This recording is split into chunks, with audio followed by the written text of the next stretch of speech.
این کورنداگ با همه اونایی که تا حالا خوردی فرق داره. دلیلش هم توی ویدیو بهت گفتم. صداشو گوش کن. تا حالا هرچی کورنداگ خوردی و فراموش کن. بیا با هم یکی از راحت ترین و خوشمزه تریناشو درست کنیم. نیاز داریم به نون تست سفید که در مرحله اول گوشه‌های نون تست رو با یه چاقوی اره‌ای جدا میکنیم. وسط نونم با یه وردن کاملا پهنش میکنیم تا نازک بشه. با گوشه‌های نونم میتونین آرد سوخاری درست کنیم به این ترتیب که همه رو بریزین توی هواپز یا فرو بزنین کاملا خوش بشه. بعدم بریزین توی آسیاب و خوردش کنین و برای یه سری غذاهای مثل کتلت استفاده کنید. بعد از اینکه نون تستا رو با وردن نازکشون کردیم باید روش پنیر چدار بذاریم. حواستون باشه پنیر چدارتون نباید یخ زده باشه. خیلی آروم نایلونش رو جدا کنید که سالم در بیاد. بعد از اینکه پنیر چدار رو گذاشتیم باید بریم سراغ سوسیسامون که تفاوت اصلی این کورنداگ با بقیه کورنداگا اینه که من از سوسیس خونگی استفاده کردم. واسه همینم سایزش همون قدیه که واسه درست کردن این کورنداگ نیاز داشتم. اگه کانالمو نداری ممنون میشم دکمه سابسکرایب رو بزنی و کنارم باشی. اگه زنگوله کنارش هم روشن کنی به محض آپلود شدن ویدیوها میتونی اونا رو ببینی. دوست داری تو هم توی خونه یه سوسیس با چنین بافتی درست کنی؟ اگه از سوسیس‌های بلند استفاده میکنی اندازه نونتون برش بدین. ولی من چون اینا رو خودم درست کردم خونگیه واسه همین کارامو داشت کردم. حالا خیلی آروم و با دقت باید نونمون رو رولش کنیم.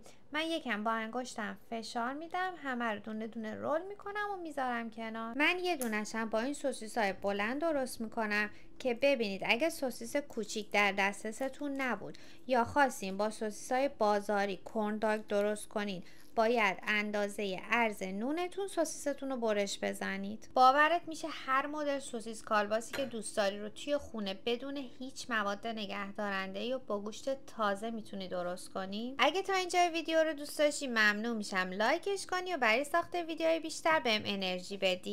حالا باید یه مایعی درست کنیم که مثل چسب عمل کنه و پودر سوخاریمون رو به رولامون بچسبونه. پس یه دونه تخم مرغ با نصف لیوان شیر، یه کمی فلفل سیاه و یک کم پاپریکای دودی میریزیم توی یه ظرف و حسابی با هم میکسشون میکنیم تا تخم مرغمون از حالت لختگی در بیاد و موادمون یک دست بشه. اگه دوست داشتین میتونین یکم نمک هم بهش اضافه کنین که من خودم نریختم.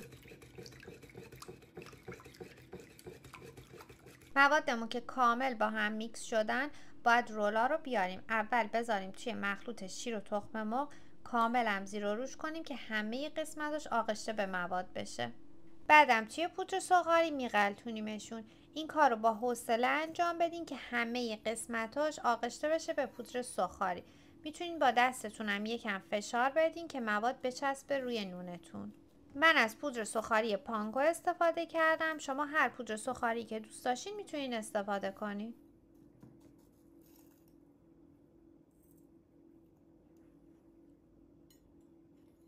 ببینین اگر که پودر سوغاریتون کم بود حجمی که روی نون زده دوبار میتونین این کار انجام بدین. یه بار زدم توی تخم مرغ و شیر، زدم توی پودر سوغاری، دوباره همین کار تکرار کردم. بریم سرخشون کنیم. سوغرم داغ شده، میخوام تستش کنم ببینم به اندازه کافی داغ هست یا نه. یه دونه سوغاری میندازم ببینم در چه حدیه.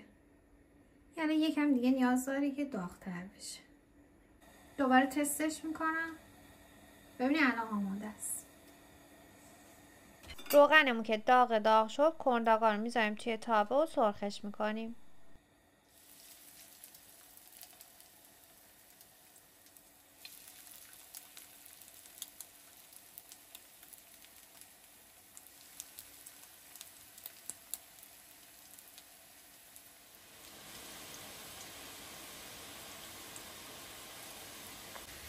باید هر 4 طرفش کاملا طلایی بشه.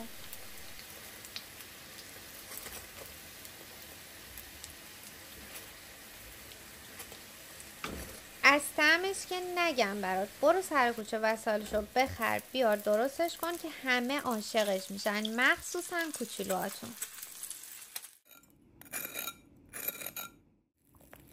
اینم از کورنداگ خوشمزمون. نوش جونتون.